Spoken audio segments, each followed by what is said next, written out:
एक बार दो दोस्त रेगिस्तान पार कर रहे थे। रास्ते में उनका किसी बात पर झगड़ा हो गया और एक दोस्त ने दूसरे दोस्त को थप्पड़ मार दिया। अब दूसरे दोस्त को बात दिल पर लगी, उसके दिल पर बहुत ठेस पहुंची।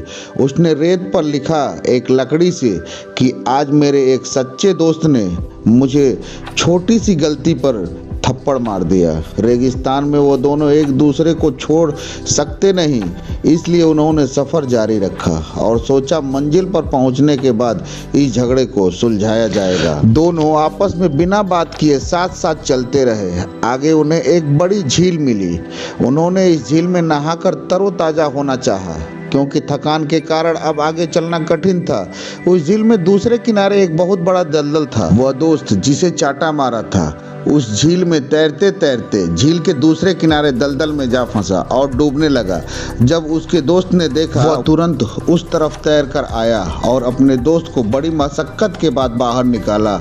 जिस दोस्त को वह दलदल से बचाया था उसने झील के किनारे एक बड़े पत्थर पर लिखा, आज मेरे दोस्त ने मेरी जान बचाई है। उसके दोस्त ने कहा कि जब मैंने तुम्हें थप्पड़ मारा तो तुमने रेत पर लिखा था कि मेरे दोस्त ने मुझे थप्पड़ मारा है, लेकिन जब मैंने तुम्हारी जान बचाई है तो तुमने पत्थर पर लिखा।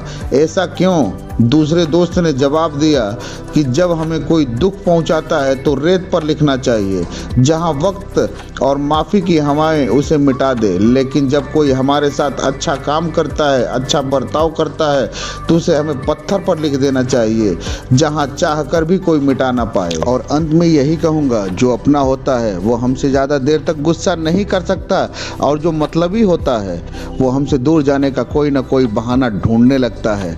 अपनों की एक पहचान होती है। सच्चे दोस्त कभी आपका साथ नहीं छोड़ते, और अगर साथ छोड़ दिया तो उसे मनाना आसान नहीं होता है। सच्चे दोस्त कभी हमें गिरने नहीं देते, ना ही किसी की नज़रों में और ना ही किसी की कदमों में। जो मुश्किल घड़ी में काम आए, वरना जब वक्त अच्छा होता है तो गैर भी बड़ा करीब की दोस्ती निभाते हैं। एक बार एक दरवाजे पर लिखा था, आज कोई भीतर नहीं आना, क्योंकि आज मैं बहुत दुखी हूँ।